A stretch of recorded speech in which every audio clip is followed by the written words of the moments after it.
The Arctic does not present itself as a place. It presents itself as a feeling. It is the weight of silence, the wind that doesn't caress but cuts, the horizon that offers no refuge. There is no softness here. Everything is open, exposed, immense. The ice creaks under its own weight, as if the landscape were breathing slowly, reminding us that even what seems motionless is alive. And in the middle of this white vastness, where nothing seems possible, life not only exists, it endures. Every creature that inhabits this territory is not here by chance. It is here because it has learned to withstand what almost no other being could. Extreme cold, endless darkness, storms that erase the world for days at a time. In this corner of the planet, nature does not reward brute strength or speed. It rewards patience, adaptation, the ability to wait. Every heartbeat is a small victory. Every footprint in the snow is a silent declaration, I am still here. But this balance is as beautiful as it is fragile. It takes only the ice breaking a little too soon, the wind changing rhythm, or the winter arriving later than expected for everything to begin to tremble. And it is in this setting, as majestic as it is vulnerable, that the largest land predator on the planet lives. A solitary figure walking across the ice, as if it were part of it. The polar bear does not dominate this world. It depends on it. And its story begins right where the ice still manages to hold its weight. The polar bear moves forward alone. Not because it is solitary by nature, but because in this world there is no room for crowds. Every step on the ice is measured, slow, almost reverent. Beneath its paws, the surface may seem solid, but in truth is fragile ground, shifting, breaking, disappearing. Even so, the bear walks with a calm that commands silence. Its presence is not loud, it is profound. It's as if the Arctic itself had taken form and breathed through it. Its body is made for this place. A thick layer of fat protects it from cold that would kill almost any other mammal in minutes. Its fur is not simply white, it is translucent, trapping light, and helping to retain heat. Beneath that soft appearance lies a living fortress, capable of enduring extreme temperatures and long periods without food. There is no excess in the polar bear. Everything about it exists out of necessity. Hunting is an exercise in absolute patience. The bear waits beside small holes in the ice, where seals come up to breathe. It can remain motionless for hours, almost vanishing from the world, until the moment arrives. Then, in an instant that shatters the Arctic silence, it acts. Swift, precise, decisive. There is no long chase, no prolonged struggle. Here, wasting energy can mean death. But even the greatest hunter depends on the world remaining, as it has always been. And that world is changing. The ice forms later, melts earlier, grows thinner. What was once a solid platform has become a shifting trap. The bear is forced to swim ever greater distances between fragments of ice, spending energy it cannot always replace. Every crossing is a risk. Every crossing is a wager against exhaustion. During summer, when the ice retreats, the bear enters a period of enforced waiting. It lives off the reserves it has stored for months. Its body slowly consumes itself to stay alive. It does not hunt because it cannot.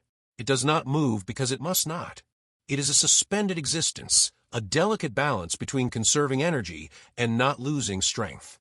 It is here that the bear's future grows uncertain. And amid all this, life begins. Females dig dens in deep snow, isolating themselves from the world for months to give birth. The cubs are born small, blind, utterly defenseless. Their survival depends entirely on the warmth of their mother's body. There is no margin for error, no second chance.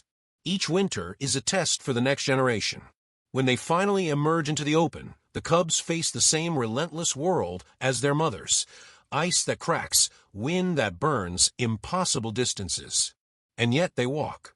Because here, survival does not belong to the strongest, but to those who learn fastest. But the bear is not alone in this silent struggle. Further south, millions of animals cross the ice following ancient routes as old as the Arctic itself. They do not hunt alone. They move together. And their story is the story of movement.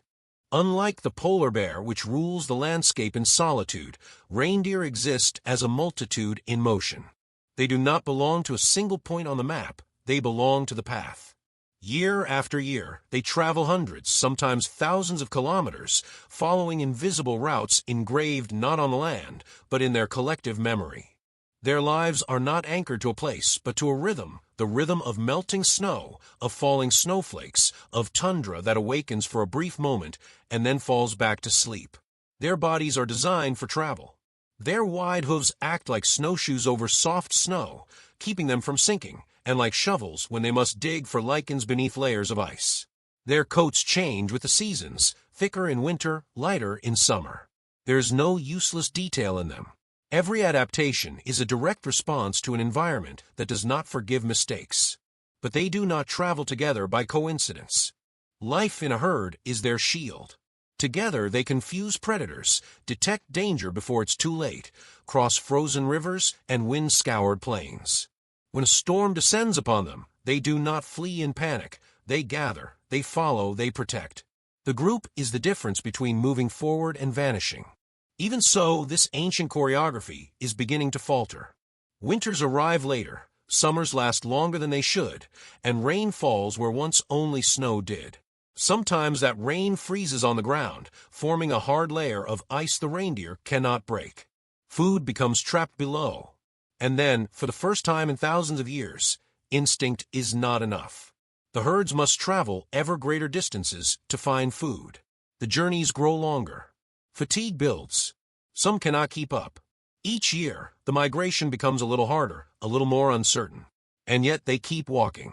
Because stopping here is not an option. Their constant march is one of the heartbeats of the Arctic, a pulse that connects ice to earth, past to present. But farther north, in regions where almost nothing moves and time itself seems frozen, there exists another form of endurance. One that does not run, does not migrate, does not flee. One that stays and survives. The musk ox seems out of place in time.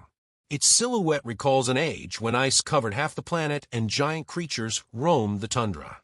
Its body is low, sturdy, covered by a long coat that nearly brushes the ground. Is not made for running long distances or for endless migrations. Is made to stay, to endure, to withstand.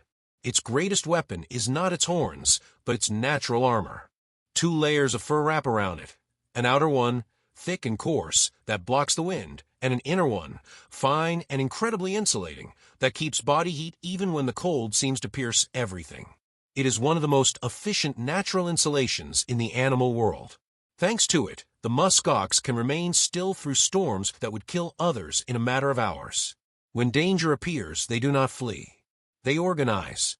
The adults form a circle facing outward, horns aimed at the predator. In the center stand the calves. There is no panic, only order. It's a simple, almost primitive strategy, yet astonishingly effective. In the Arctic, survival does not belong to the fastest, but to those who act best under pressure. Their diet, too, is an exercise in patience. In summer, they feed on grasses, mosses, and small shrubs.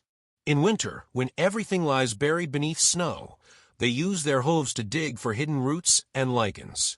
Every meal demands effort. Every calorie is precious. Nothing is wasted. But even this ancient resilience is being put to the test. Out-of-season rains form layers of ice over the ground that even they cannot break. Food becomes sealed beneath a frozen crust. Some herds do not survive such winters, not for lack of adaptation, but because the world has stopped following the rules it was once built upon. During mating season, males clash head-on in duels that make the tundra tremble. Head against head, they decide who earns the right to reproduce. Is violent, brief, and decisive. Then calm returns. Calves are born at the start of summer, when the snow retreats a little, and from their first steps they learn this is not a forgiving world. To see a musk ox walking slowly through deep snow is to witness a living memory, a remnant of another age that still insists on existing. But even the oldest survivors must now adapt once more. And beyond the solid ground, in the frozen waters where ice drifts like broken continents, lives another giant creature that depends on that same ice as much as the bear depends on snow. The walrus does not walk upon the Arctic, inhabits it from below. Its world is the dark water hidden beneath the ice, a cold ocean where almost nothing moves and light barely exists. There it swims with a massive yet surprisingly agile body, protected by a thick layer of fat that preserves its warmth and allows it to remain in waters that would freeze other animals within minutes. Its long tusks are not just weapons, they are tools. With them, it hauls itself onto blocks of ice, pushes out of the water, steadies itself on unstable surfaces. They are like hooks that let it exist between two worlds, sea and ice. But perhaps its most extraordinary feature lies in its face, its sensitive whiskers, which act like fingers, exploring the seabed in search of shellfish and small creatures hidden in the sediment. Unlike the bear or the ox, the walrus does not survive alone. It lives in enormous groups. Hundreds, sometimes thousands, gather upon the ice or rocky shores, forming living masses that shift, snort, and call out constantly. These sounds are not noise, they are communication, recognition, connection. Together they keep warm, warn of danger, and protect their young. Yet this way of life depends entirely on the existence of ice. Walruses need platforms where they can rest between dives, nurse their calves, and recover. And those platforms are disappearing. With less ice, they are forced to crowd into fewer places, increasing the risk of crushing, disease, and attacks. Even so, they persist. They keep surfacing from the water, keep gathering, keep searching the ocean floor for food, as they have for generations. They are silent witnesses to an Arctic in transformation. And together with the bear, the reindeer, and the musk ox, they form part of a web of life as beautiful as it is delicate, a web that now depends not only on nature, but also on human choices. The Arctic is not just a distant place on the map. It is a living system, delicately intertwined, where each species unknowingly supports the others. The bear depends on the ice. The reindeer depends on the rhythm of the seasons. The musk ox depends on snow remaining snow, not turning into a crust of sealed ice. The walrus depends on platforms that let it exist between sea and land. When one of these threads is pulled too tight, the entire web begins to tremble. What is happening here is not an instant catastrophe. It is something quieter, and for that very reason, more dangerous.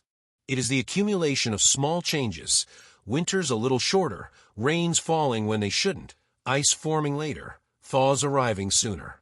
None of these shifts seems dramatic on its own, but together they are rewriting the rules of a world that has worked for thousands of years. And still, life keeps trying. It keeps walking, swimming, digging, waiting. Not because it is invincible, but because it does not know how to give up. The Arctic shows us the purest strength of nature, and also its deepest vulnerability. And in that silent contrast between endurance and fragility, it leaves us with a question that does not belong to the ice, but to us. What kind of future are we building for the last worlds that still endure? Subscribe to the channel and discover more amazing places like this. See you next time.